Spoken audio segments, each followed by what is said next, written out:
요즘에는 그 AI, 인공지능이 여러 가지 삶 속에 깊이 들어와 있잖아요. 여러 가지 이렇게 일들을 돕고 있기도 하고 또 문제가 나기도 하지만 좋은 면 중에 하나가 여기 있는데요. 뭐냐면은 이제 그 신문 기사를 써주는 거예요. 신문 기사를. 그러니까 사람들이 그동안 썼는데 기자들이 이제 그거를 대신 써주는 거죠. 그러니까 이렇게 하겠죠. 기자들이 자기가 써야 되는 것을 이렇게 데이터만 주고 쓰라고 하면 한 5분 안에 끝난다 그러잖아요. 긴 건 한 5분이고 짧으면 한 몇 분 안에 끝나니까. 그리고 나머지 시간은 자기가 여가를 즐길 수 있잖아요. 그런 일들도 벌어지는 것 같은데요. 이 기사는 이제 이렇게 써 있어요. 누가 쓴 게 아니고 AI가 썼다라고 표시되어 있는 그런 기사예요. 작년 12월 21일에 나온 기사인데요.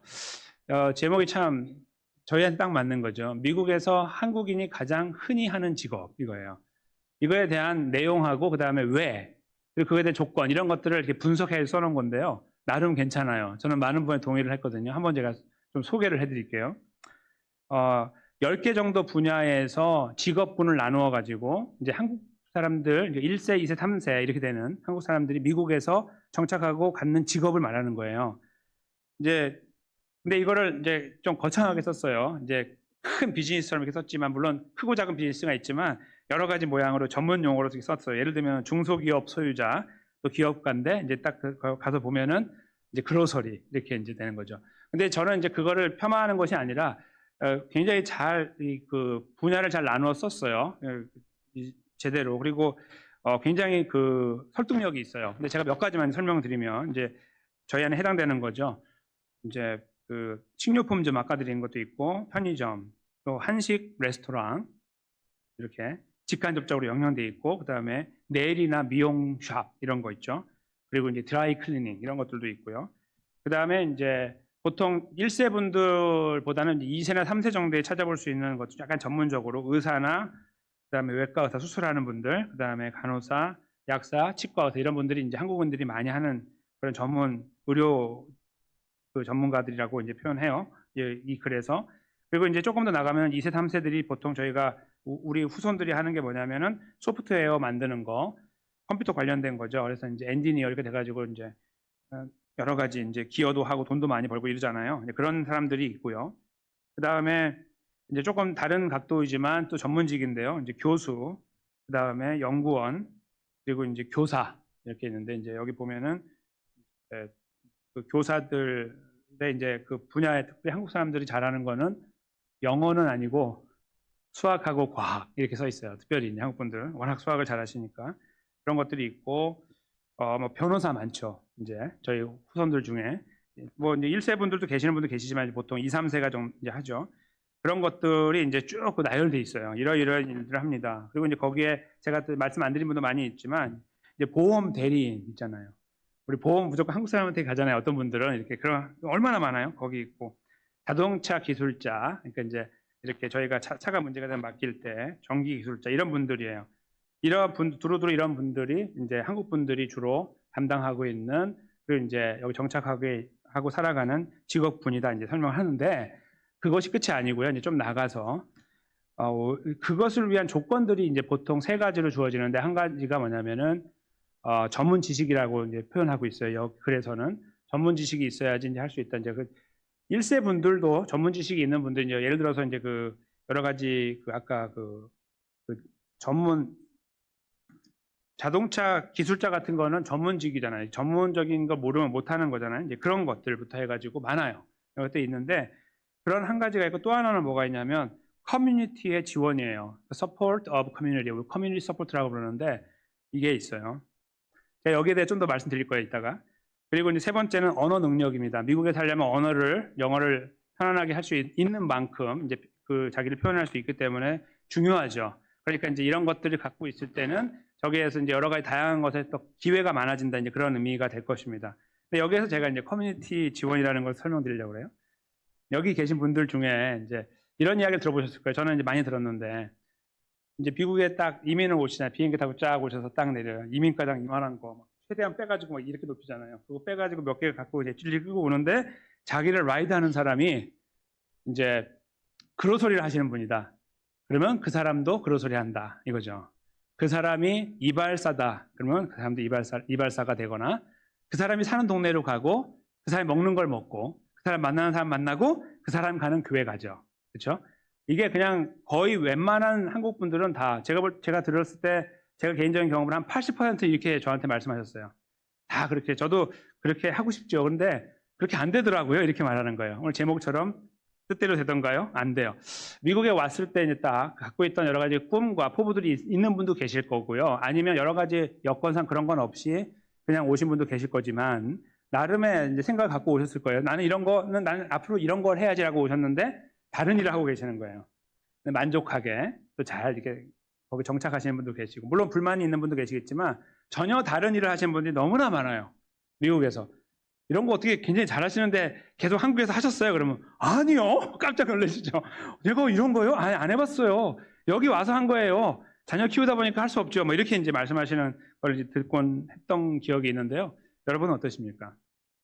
미국 오셔서 정착하실 때 어떻게 여기까지 오셨습니까? 그 험난한 세월을 어떻게 보내셨습니까? 정말 그 일을 하실 때마다 마음에 평안함과 위로가 있고 또 그 다음에 자아 실현을 하고 있다는 너무나 만족함 속에 오셨습니까? 아니면 어쩔 수 없이 이것을 해야만 했기 때문에 원하는 거 아니지만 해오셨습니까? 어떠한 경우이건 우리가 이 하나의 사건을 놓고서 볼 때 이것을 알게 되는 거예요. 우리 인생은 뜻대로 되지 않는다는 거예요. 여러분과 저의 인생은 원하는 그림대로 되지 않는 거예요. 아주 극소수, 굉장히 극소수, 0.00001% 정도? 아주 극소수는 내가 원하는 거 하고 있다고 말씀할 수도 있고요. 내가 원하는 스텝대로 다 왔다고 말씀할 수 있지만 저는 그렇게 생각하지 않는 것이 뭐냐면 어떤 일, 이렇게 사는 동네, 어떤 만나는 사람들 이런 것들은 비슷할 수 있으나 자기 마음속에 갖고 있는 생각에 참된 만족과 기쁨을 늘 누리고 살아가고 있는가라는 질문을 던질 때는 글쎄 올시다라는 답이 나올 거라고 생각해요. 삶을 만족하지 못하신다는 말씀은 아니고요. 그만큼 우리 삶은 복잡하다는 뜻입니다.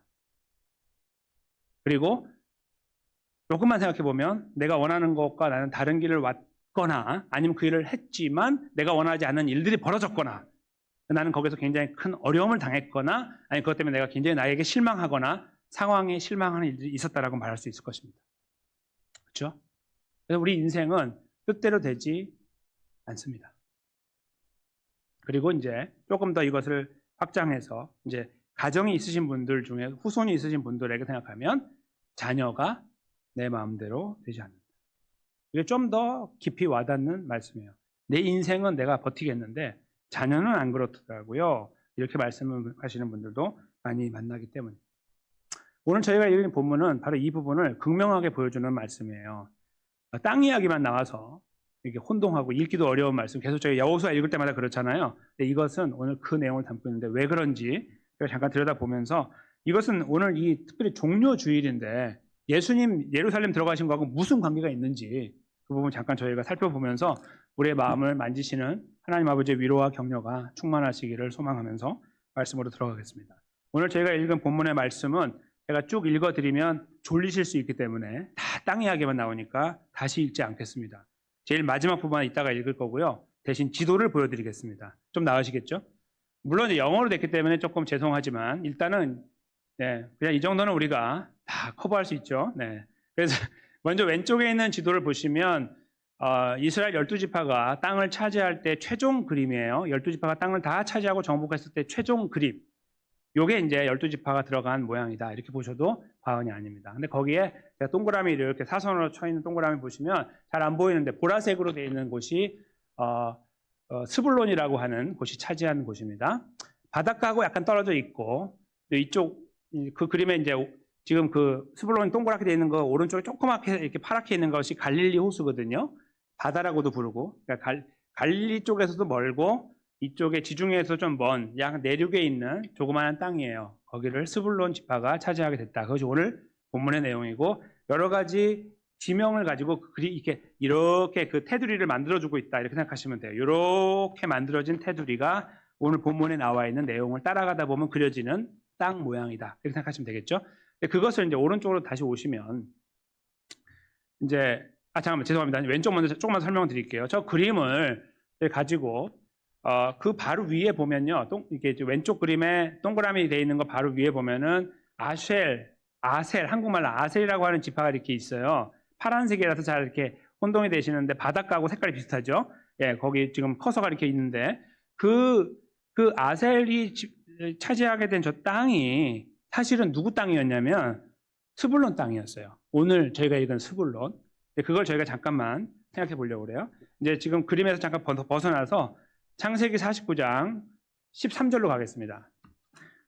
여기 이제 저희가 화면에 나와 있는데 보시면 잘 보세요. 스불론은 해변에 거주하리니 그곳은 배를 매는 해변이라 그의 경계가 시돈까지로다. 이렇게 이야기를 하고 있습니다. 이것은 저희가 3주 전에 살펴봤듯이 약 500년 전에 있었던 일인데요.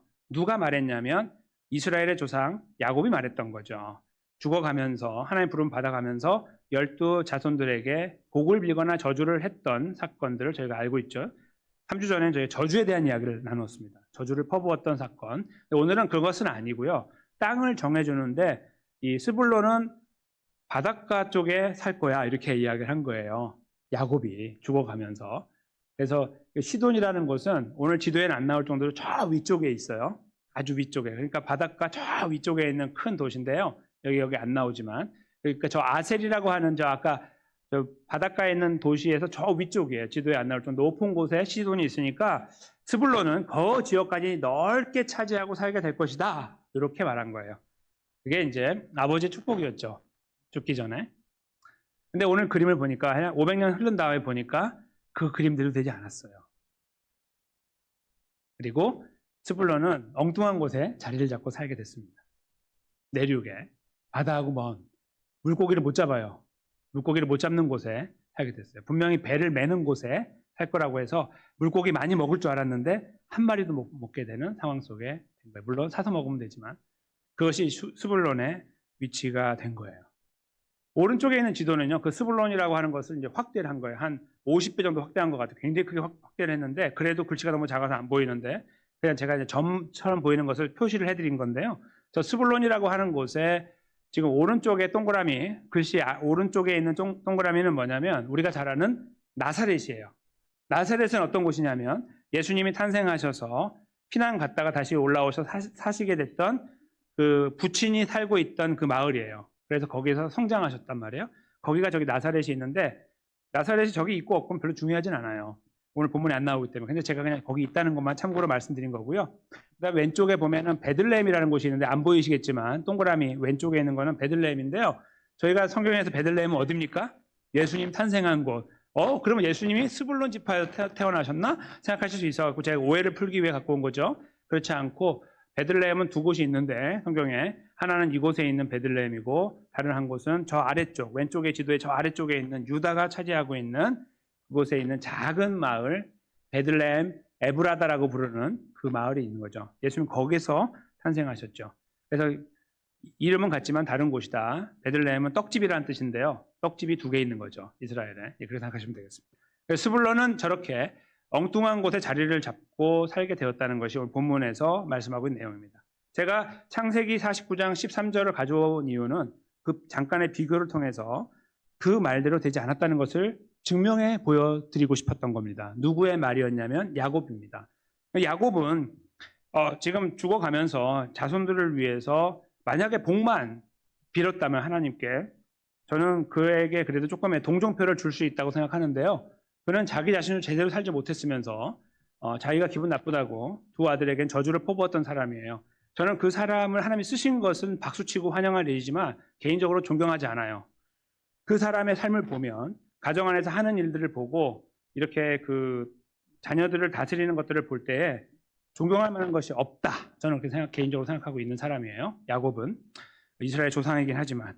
근데 그 사람이 살아왔던 삶, 일단 거짓으로 자기를 감싸고 살아왔던 것들, 그런 것들부터 시작해가지고 굉장히 머리를 잘 쓰는, 우리가 편하게 쓰는 말로 약사 빠른 사람이었다는 거, 그것이 그의 인생에 쫙 흘러나가고 있는 것을 볼 때 나이가 들어도 변하지 않는 모습을 보면서 참 한심하기 짝이 없는 모습들을 이제 그의 인생에 찾게 되는 것 같아요.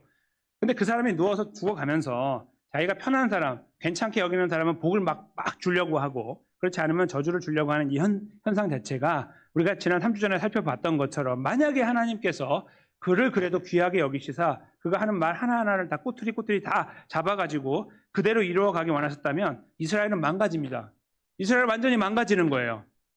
한 이기적인 인간의 뜻에 의해서 이스라엘은 망가져 버리고 두 지파는 다 사라져 버리게 되는 거고, 그렇죠? 두 지파가 사라져 버려요. 저주를 받아가지고 땅은 어떻게든 이렇게 편성은 되겠지만 12지파를 거느리기 원하셨던 하나님은 이 꿈이 깨져버리는 거예요. 11지파 내지는 10지파밖에 남지 않고 두 개는 없어져 버리거든요. 누구 뜻에 의해서요? 야곱에 의해서.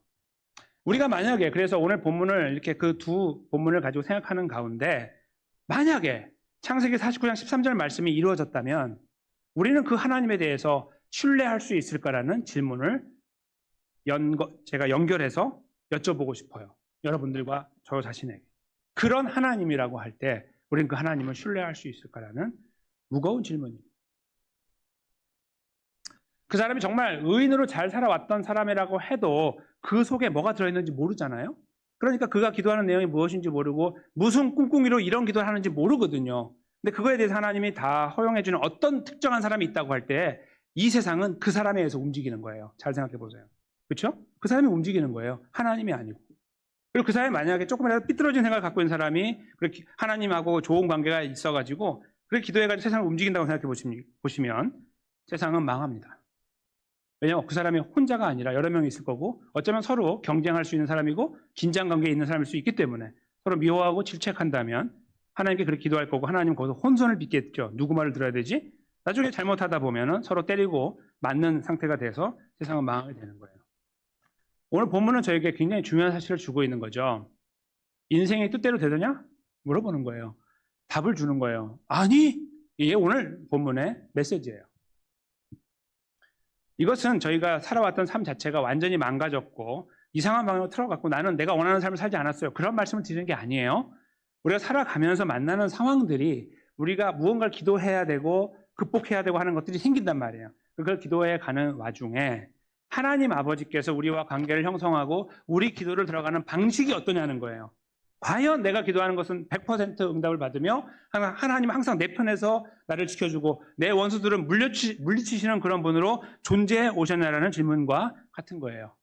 여러분의 대답은 어떠신가요? 저는 대답은 노예요. 저는 먼저 듣자마자 노.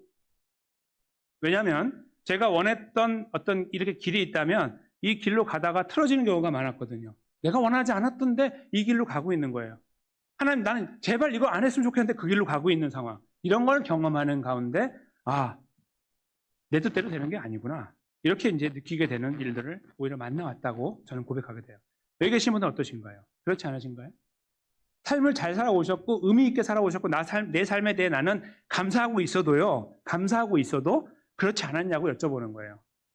어린 시절의 어떤 인생의 걸음 속에서 부모와의 관계 속에서 그쵸 걸어오셨다면서 그런 분들 저는 이제 만난 경험들이 있거든요. 원하지 않은데 가정에 어려움이 생기고 부모가 바뀌기도 하고 상황이 바뀌기도 한 거기에서 가장으로서 역할을 담당하다 눈물의 골짜기를 지나가는 시간들을 다 담당하고 오신 분도 계시거든요. 이게 어떻게 된 거예요? 그렇죠? 그런 것들을 말씀드리는 거예요. 왜 내 삶을 이렇게 꼬여가고 있고 틀어가고 있으며 잘 가지 못하고 있는 것일까 하는 시간들을 지나왔을 수 있다는 거예요. 누구나. 그것이 길었건 짧았건 아니면 옛날이건 지금이건 우리는 그런 시간을 만나게 돼요. 그럴 때 우리가 던져야 되는 고백은 뜻대로 되던가라는 질문이고 그 질문에 대한 답으로 아니라고 답하게 된다는 거예요. 답해야 되고 그것이 정답이니까요. 근데 이 말씀은 그렇다면 우리들에게 무엇을 더 말씀하고 싶으실까요? 예수님께서 예루살렘에 들어가시는 날은요 반드시 주일이어야 됐어요. 오늘 2000년 전에 오늘이어야 돼요. 왜냐하면 그때 들어가서 나머지 몇 가지 일을 하셨거든요. 그걸 다 마치고 돌아가시는 날이 금요일인데 그때까지 하실 일들이 다 있었어요. 만약에 주일을 미스하면 1년을 기다려야 돼요. 왜냐하면 예수님은 6월절 양을 잡는 시간에 돌아가셔야 됐거든요. 시간하고 모든 걸 다 맞춰서 돌아가셨어요. 예수님이. 그냥 아무 때나 그냥 돌아가신 게 아니고 사람들이 제일 많이 운집해 있는 상태 예루살렘에 꽉 차서 터져나갈 정도로 많은 사람들이 있는 상태에서 예수님이 돌아가셔야 돼요. 다 보는 가운데 그 상황을 준비하기 위해서는 1년을 기다려야 되는 거예요. 6월절이어야만 되는 거죠. 예수님은 모든 것을 계산하시고 컴퓨터로 계산한 것보다 더 정확하게 계산하셔서 딱 들어오시게 돼요. 여기에서 이 걸음을 놓고 우리 아까 장로님께서 기도하신 것처럼 호산나를 외치는 무리들. 근데 장로님 기도 중간에 내용이 다시 바뀌잖아요. 뭐였어요? 그들이 환영했는데 며칠 뒤에 예수님을 배반하고 십자가에 못 박으라는 이 새로운 그러니까 그 배반을 하는 배신을 하는 그런 모습으로 성경이 기록하고 있는 상황. 바로 그 사람들이 예수님이 들어오실 때 환영을 했죠. 종려나무 가지를 들고 막 길에다 놓기도 하고 흔들면서 왕의 이 행진, 승리한 왕의 행진을 받아들이는 것처럼 그렇게 했단 말이에요. 그렇죠? 한 사건을 놓고 두 이야기가 공존하는 거예요. 예수님은 들어가시는데요. 사람들은 무슨 생각하고 있냐면 이제 다 됐다. 예수님이 들어오시기만 하면 로마의 압제를 우리가 이겨내고 우리는 독립할 것이고 우리는 결국 자유를 얻게 될 것이다라는 큰 기대 가운데 그동안에 저 위쪽에 갈릴리 저 총구석에 계시다가 이제 우리 도시 이 수도로 왔으니까 이제 여기서 한바탕 한번 전쟁을 일으킨 다음에 이기면 되니까 이제 그것 때문에 오셨다라고 믿고 흔들고 있었던 거죠. 예수님의 생각은 달랐습니다. 예수님께서는 거기에 들어가실 때 죽으러 들어가셨잖아요. 싸우러 들어가신 게 아니라. 근데 아무도 이해하지 못하는 그 걸음을 예수님 묵묵히 걸어가셨던 거예요. 예수님이 그들이 원하는 대로 되지 않고 들어오셨는데 다음 날이 돼도 그 다음 날이 돼도 전쟁을 일으킬 생각을 안 해. 전투를. 사람들의 마음이 하나둘씩 등을 돌리기 시작했고 급기야 심판대 앞에 있는 예수님을 볼 때 한심하기 짝이 없었어요. 저런 허접한 인생을 내가 뭘 믿고 의지하고 여기까지 왔지. 내가 바보지. 가슴을 치면서 아이고 내가 바보. 내가 멍충이지. 이거 하고 있었던 거예요. 그래가지고 어떻게 할까 했더니 십자가에 그냥 때려 박아버리시죠. 이렇게 해버린 거예요. 그냥. 꼴도 보기 싫으니까. 이렇게 된 거죠. 자기가 갖고 있던 기대와 어긋난 예수 그리스도를 용납할 수가 없는 거예요. 내가 완전히 속아버렸다고 생각한 거예요. 예수님 하지 않았는데 자기 스스로 자기 혼자 판단하고 결정 내린 다음에 자기가 혼자 평가하기를 내가 속았다고 한 거예요. 뭘 속아요? 자기가 잘못 알았으면서. 그렇게 해가지고 모든 군중이 등을 돌리는 이런 상황에 예수님은 외롭게 십자가를 지시게 되었죠. 왜요? 그들의 뜻대로 되지 않았으니까. 자기들의 인생뿐만 아니라 자기가 기대했던 것이 뜻대로 되지 않았을 때 그들은 거기서 무너지는데 무너짐에 대한 이 모든 이 무너지는 거에 나오는 그 합리적이지 않은 이 잘못된 열매들을 그 자기가 잘못 이해했던 그에게 다 더 뒤집어 씌워버린 거예요. 네가 짊어지고 죽어버려라. 너 때문에 내가 얼마나 힘들었는지 아느냐? 내가 기다리면서 딱 봤더니 젊은데 한 30대 초반밖에 안 되는 인생인데 저것이 우리한테 와가지고 이래저래 농락을 하더니 사람들도 많이 먹이고 죽은 데도 살렸다고 하고 다 거짓말이었나 봐. 아니 뭐하러 그렇게 한 거야 지금까지 쓸데없이 라고 하는 그들의 이야기를 들으셨겠죠 계속. 그러면서도 예수님께서는 이 길을 묵묵히 가셨어요. 뜻대로 되지 않는 것을 놓고 그들이 얼마나 화를 내고 예수님을 향해서 침을 뱉을까라는 생각을 하면서 그래도 아버지 이거는 마지막 길로는 합당하지 않아 보이네요. 그래서 내가 죽을 때는 좀 그래도 멋지게 죽어야 되는 거 아닙니까? 라고 하지 않으시고 어떻게 이해하건 관계없이 예수님은 그렇게 십자가의 길을 걸어가신 거예요. 이 성으로 들어가신 거예요. 내년으로 미룹시다 하나님. 이거 안 되겠습니다. 이런 분위기에 내가 그렇게 하지 않으시고 그냥 그 현장에서 그때의 하나님 방법으로 예수님은 예루살렘 성으로 들어가시게 된 거예요. 오늘 본문하고 너무나 많이 일치가 되죠. 사람들이 갖고 있는 그림, 어떤 개인이 가지고 있는 그림, 공동체가 가지고 있는 그림에 대하여 하나님의 그림은 같을 수도 있지만 다를 수도 있다. 만약에 그림이 다르면 하나님은 다르신 그림을 끝까지 지켜나가신다. 우리가 아무리 여기서 울부짖고 여기서 외치고 막 고함을 치고 하소연을 해도 하나님은 끄떡하지 않으시고 하나님의 뜻을 이루어 가신다. 그래서 인생을 뜯어보니까 안 됐던 일들이 있었던 거예요. 그렇게 가슴을 부여잡고 배가 터져라 기도하며 창자가 터져라 기도했던 내용들이 하나님께서 예수로 답해주지 않으셨던 것들이 있었던 거예요. 지금은 이해할 수 없는 일들이죠. 지금은 받아들이기도 어려워요. 너무나 무거운 일이기도 합니다. 크고 작은 일들을 경험해 왔어요. 왜 하나님은 그렇게 하셨지라고 묻는 일들을 만납니다. 하나님은 거기에서 우리의 기도 때문에, 우리의 처지 때문에 흔들리면서 그래, 내가 앞으로는 그렇게 안 할게. 너한테는 내가 적어도 너한테는 안 할게. 라고 하는 일은 절대로 없습니다. 절대로 없어요. 그 누구에게도. 왜냐하면 그 사람이 그렇게 되는 걸 알는 순간에 그 사람은 우리 위로 올라가거든요. 하나님은 내 기도만 듣는다고 말하거든요. 하나님 절대 그렇게 하지 않아요. 하나님의 주권과 뜻을 이루기 위해서 하나님 타협하지 않고 어떠한 상황에도 불구하고 하나님의 뜻을 관철시켜 나가고 이루어 나가고 계시는 거예요. 그것이 바로 예수님의 예루살렘 성 입성이었습니다. 그리고 저희가 생각해 보니 만약에 예수님께서 그렇게 예루살렘 성에 입성하지 않으셨다면 저와 여러분 이 자리에 없는 거죠. 여기 이렇게 모일 필요가 없어요. 그냥 100세 정도 살고 죽으면 되는 거예요. 그 다음에 다 지옥 가도 상관없어요. 다 똑같이 갈 거니까. 다 거기서 만날 거니까 상관없어요. 그렇죠? 그게 우리 인생이죠. 예수님께서 우리를 위해 저 길을 걸어가시는 것은 당장에는 아무것도 보이지 않는 열매, 그냥 슬픔 자체였고 절망 자체였는데 예수님은 그냥 그 길을 묵묵히 걸어가셨어요. 왜요? 그 길을 통해서 이루실 일에 대한 그 영광스러운 그림을 알고 계셨기 때문입니다. 여러분과 제가 영광스러운 하나님의 나라에서 영원히 하나님을 예배하고 살게 될 것에 대한 그 그림을 뚜렷하게 바라보시면서 예수님은 이 길을 걸어가신 거예요. 사람들 옆에서 뜻대로 안 되더라고, 아무리 기도해도 안 되더라고, 아무리 외쳐도 그래 맞아 라고 하면서 예수님은 그 길을 걸어가신 거예요. 그것이 바로 예수님의 예루살렘 성 입성이고 우리는 오늘 본문에서 그 하나님의 신실하심을 찾습니다. 그래서 우리는 그 하나님을 신뢰할 수가 있는 거예요.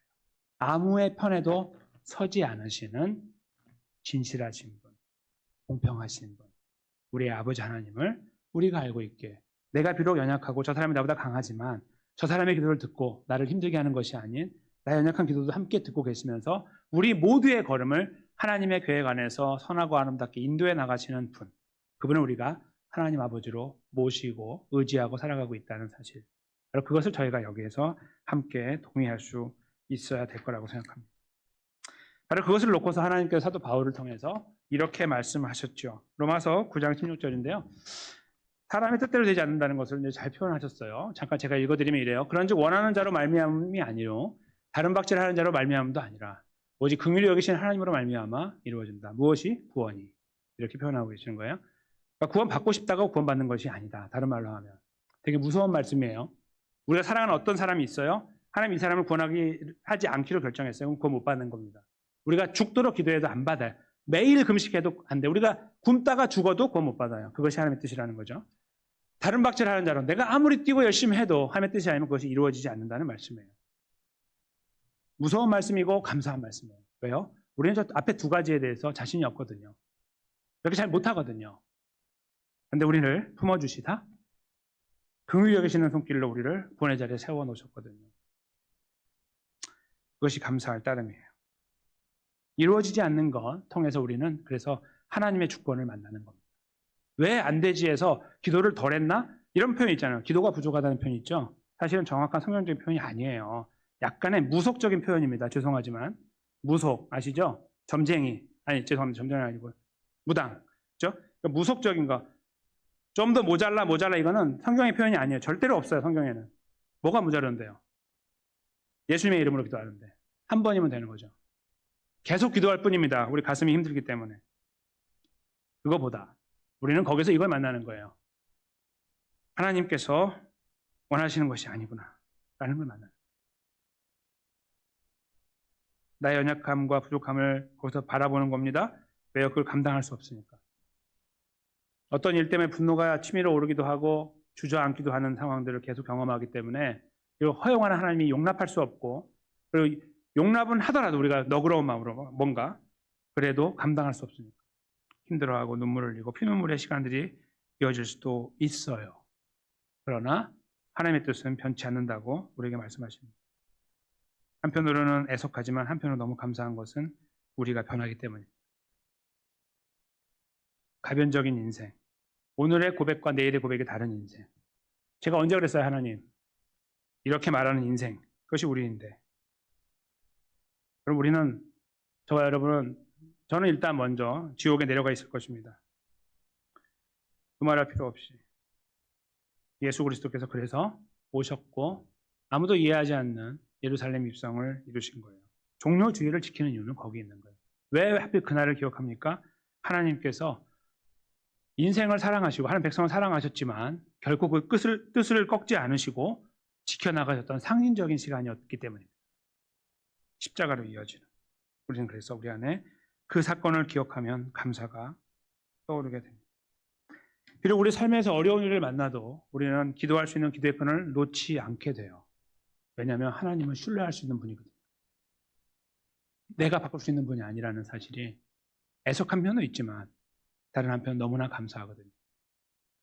우리의 구원을 확정 지어주셨기 때문에, 우리를 예수님 안에서 구원하셨기 때문에, 흔들지 않기 때문에, 죽음도 끊을 수 없기 때문에, 우리는 그 안에 있기 때문에 우리 안에 진실된 감사와 미래에 대한 소망과 확신을 가질 수 있게 되는 것이죠. 그러나 살아가는 삶에서 만나는 일들을 간과할 수 없게 우리는 기도합니다. 하나님의 뜻이라는 것을 사탕 발림을 이렇게 해가지고 기도해요. 때로는 하나님의 영광을 위한 겁니다. 하나님, 이거 해주시면 하나님께 영광을 돌릴게요. 그리고 영광 안 돌리고, 그 다음에 하나님의 영광에 살겠습니다. 안 살고. 그렇죠? 끝까지 살아가시는 분을 보셨어요? 혹시 주변에 이게 한번 그렇게 하기로 했더니 정말 그렇게 하더라? 아니요. 오히려 이런 것이 많죠. 사람이 그렇게 바뀌더라고. 아니, 그때는 그렇게 막 죽을 힘을 다해 기도하더니, 아니, 그렇게 바뀌어 사람이? 이게 오히려 우리 주변에서 훨씬 많은 테스티모니죠. 그게 우리 안에 있는 증거들이지, 야, 그 사람은 참 대단한, 굉장히 손으로 꼽기도 힘들 정도로 적어요. 그렇죠? 그게 우리예요. 하나님이 우리 때문에 움직이신다면 여러분과 저는 망합니다. 스스로 망해버려요. 우리 기도 때문에 망할 거예요. 그 욕심 때문에, 그 아집 때문에, 용서하지 못하는 그 마음 때문에, 품지 못하는 것 때문에, 견디지 못하는 마음 때문에. 우리 아버지 하나님께서 용납하지 않으세요. 내 뜻만 이루어간다라고 말씀하시는. 봤지? 2000년 전에 그 예수님이 그래서 들어간 거 아니야. 예수가 그 말씀하시는 하나님께서 우리들에게, 스불론 땅 봤어? 혹시? 스불론 땅 봤어? 네, 봤는데요. 거기서 뭘 봤어? 뜻대로 안 되던데요. 그거야 라고 말씀하시는 거예요. 그게 나야. 그리고 내가 너를 사랑해. 그리고 내가 너를 변하지 않게 사랑할 거고, 내가 너를 향한 구원 절대로 취소하지 않을 거야. 넌 내 거야. 이렇게 말씀하시죠. 그래서 우리는 사도 바울의 마지막 고백을 함께 나눌 수 있어요. 빌립보서 4장 6절에서 7절 말씀인데요. 잠깐 읽어볼까요? 제가 먼저 앞부분 읽겠습니다. 7절 읽어주세요. 아무것도 염려하지 말고 오직 모든 일에 기도와 간구로 너희 구할 것을 감사함으로 하나님께 아뢰라. 그리하면 모든 지각에 뛰어난 하나님의 평강이 그리스도 예수 안에서 너희 마음과 생각을 지키시리라. 아멘. 자격 없는 우리들을 위해서 예수님은 이 땅에 오셨고 그 뜻을 이루셨고 우리를 구원하셨습니다. 그리고 살아가는 삶에서 우리가 허덕이면서 힘들어할 때 입 닥치고 그냥 따라와 그렇게 말씀 안 하시고 모든 것을 나한테 이야기해요.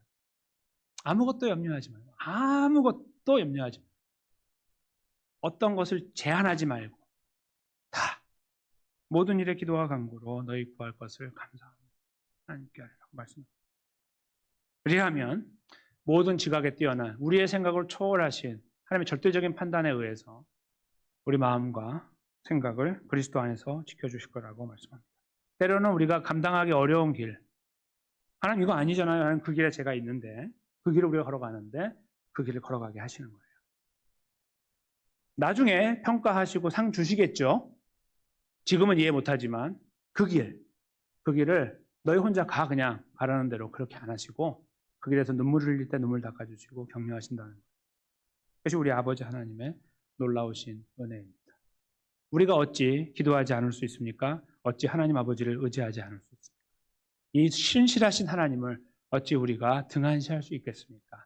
그분을 향해 다시 한번 엎드려서 우리의 삶의 모든 것들, 무게들을 담대하게 맡겨드립시다. 하나님 아버지의 신실하신 은혜와 평강, 예수님 안에서 여러분과 저 안에 가득하게 될 줄로 믿습니다.